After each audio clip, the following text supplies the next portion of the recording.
Assalamualaikum warahmatullahi wabarakatuh.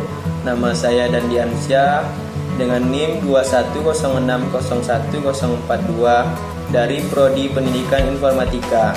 Di sini saya akan menjelaskan bagian-bagian dan fungsi-fungsi dari Photoshop.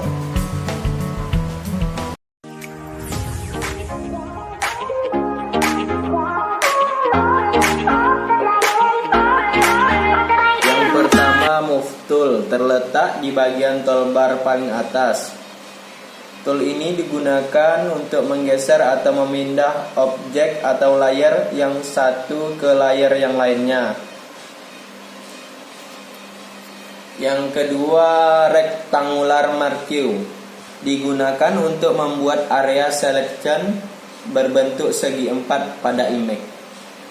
Yang selanjutnya, elliptical marquee digunakan untuk membuat area selection berbentuk elips atau lingkaran pada image. Yang ketiga, single row marquee digunakan untuk membuat area selection satu baris pada image. Ukuran tinggi selection adalah 1 pixel. Yang terakhir, single column marquee digunakan untuk membuat area selection satu kolom pada image. Ukuran lebar selection adalah 1 pixel. Selanjutnya, lasso tool digunakan untuk menyeleksi objek dengan cara membentuk sendiri sesuai dengan keinginan kita dan dapat mengikuti lekak-leku objek.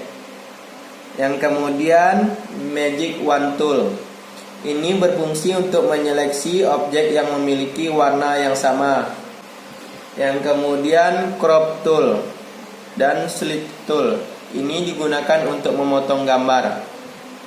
Slit tool digunakan untuk memotong gambar kita menjadi bentuk yang lebih kecil yang biasanya digunakan untuk website. Yang selanjutnya, spot healing brush tool digunakan untuk bagian tertentu pada suatu objek dengan menyesuaikan warna dengan sekitarnya. Yang kemudian, brush tool digunakan untuk membuat polesan kuas. Jika tidak cocok dengan bentuk brush yang telah disediakan Photoshop, kita dapat download bentuk brush sendiri sesuai yang diinginkan. Selanjutnya, clone stamp tool ini berfungsi untuk menggandakan atau mengcloning area objek tertentu. Kemudian, pattern stamp tool, fungsi dari tool ini adalah untuk menggandakan pola atau corak dari suatu objek. Dan kemudian, history brush tool berfungsi untuk membuat polesan kuas yang digabungkan dengan perintah terakhir yang kita terapkan. Yang selanjutnya, art history brush tool. Fungsi art ini sama dengan history brush tool, tapi kita dapat menentukan sendiri sesuai keinginan kita yang bervariasi. Kemudian, eraser tool berfungsi untuk menghapus objek sesuai dengan keinginan kita. Selanjutnya, background eraser tool. Background eraser tool digunakan untuk menghapus background suatu objek. Kemudian, magic eraser tool digunakan menghapus area pada gambar yang memiliki gambar padat. Selanjutnya, gradient tool berfungsi untuk membuat warna pada objek. Kemudian, paint bucket tool. Paint bucket tool berfungsi untuk mengaplikasikan warna pada objek atau layer. Blur tool digunakan untuk mengaburkan atau memberi efek blur pada objek. Sharpen tool berfungsi untuk mempertajam warna objek. Kemudian, smart tool. Smart tool memiliki fungsi untuk memberi efek seperti gosokkan jari tangan yang akan memberi efek halus pada objek. Kemudian, dot tool ini fungsinya mencerahkan bagian objek yang kita inginkan. Kemudian, brand tool ini kebalikan dari fungsi dark tool, yaitu untuk menghitamkan atau menggelapkan objek. Kemudian, spong tool digunakan untuk mengubah saturasi warna objek atau gambar. Kemudian, pen tool berguna untuk membuat objek parts dengan bentuk yang presisi. Selanjutnya, from pen tool berfungsi untuk membuat objek part dengan bentuk yang tidak presisi atau bebas. Kemudian anchor point tool digunakan jika kita perlu menambahkan titik anchor pada objek part. Tool ini lebih berfungsi untuk mengedit. Kemudian delete anchor point tool, kebalikan dari add anchor point tool, yaitu digunakan untuk menghapus titik anchor pada objek part yang tidak diperlukan. Kemudian compare point tool memiliki fungsi untuk mengubah titik anchor pada suatu objek part. Selanjutnya horizontal type tool yang sering kali digunakan untuk membuat teks pada umumnya, yaitu mengarah horizontal. Selanjutnya vertical type tool. Vertical type tool digunakan untuk membuat teks yang memiliki bentuk vertikal mengarah ke bawah.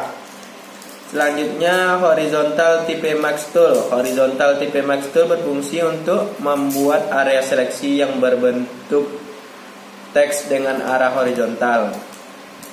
Selanjutnya vertical type max tool. Vertical type max tool sama seperti horizontal type max tool, namun arahnya ke bawah, yaitu vertikal. Kemudian part selection tool. Ini digunakan untuk memilih objek part.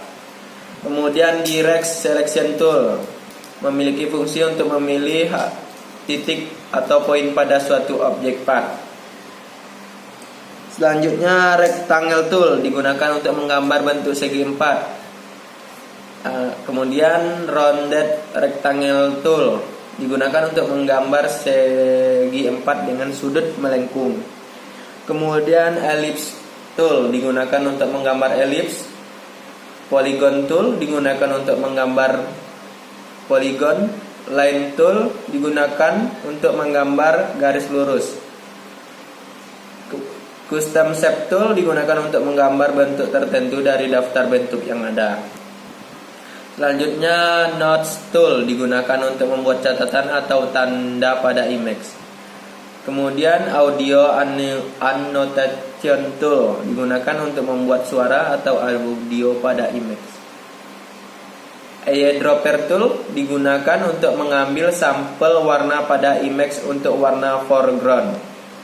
Kemudian color sample tool digunakan untuk mengambil berbagai sampel warna pada image. Yang ketiga, measure tool digunakan untuk mengukur jarak atau sudut pada image. Kemudian hand tool digunakan untuk menggeser atau memindah bidang pandang image di dalam window views area. Yang terakhir, zoom tool digunakan untuk memperbesar atau memperkecil tampilan image. Sekian yang dapat saya sampaikan. Assalamualaikum warahmatullahi wabarakatuh.